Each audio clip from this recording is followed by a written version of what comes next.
سورۃ 3 کې صرف د اعمال ذکر کوي،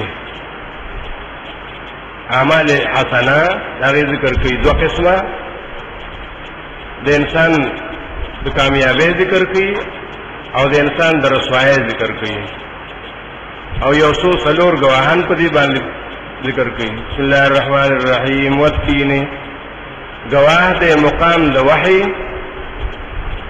د عیسی علیہ السلام، والزیتون او گواه د مقام د ابراهیم علیہ السلام، وطور سینین او مقام د وحی د موسی علیہ السلام، وهذا البلد الامین او مقام د دې پیغمبر د وحی چې دا مکه معظمه ده.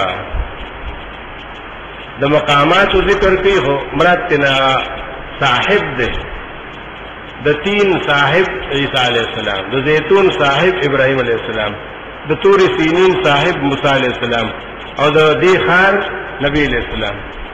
دا په څه گواه دي؟ په دې خبره چې موږ پیدا کړی انسان په ډېر ښایسته جوړ کې، په ډېر ښایسته وجود کې، چې زه په شانتي بل الله احسن نه پیدا کړی. ولې دا مقامات فکر وای چې کوم د برکت زید نه انسان ولر دی،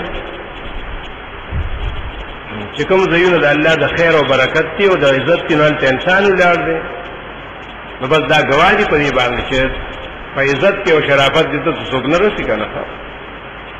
ولیکن الله چې انسان انساني کنه.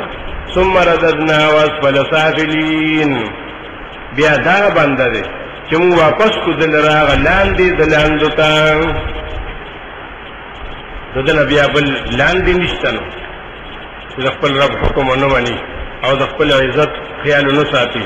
هم مگر هغه کسان چې مؤمنان دي او عمل کې صالح دي د پاره اجر دې به حساب. فما یکذبک بعد بالدین، څوک دی چې ستا تکذیب وکړي پس د دینه،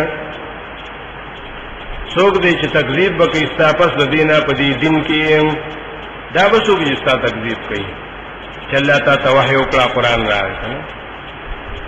یا انسان ته وي څه شي دروغجن کړه ته پس د دې دومره دلیلونو نه په دین باندې یا په قیامت باندې چا ولم سولې چې دا کار غلط دی. علیہ الله باحکم الحاکمین، ولنه الله فیصله کوونکې دار چانه بهتر فیصله کوونکې.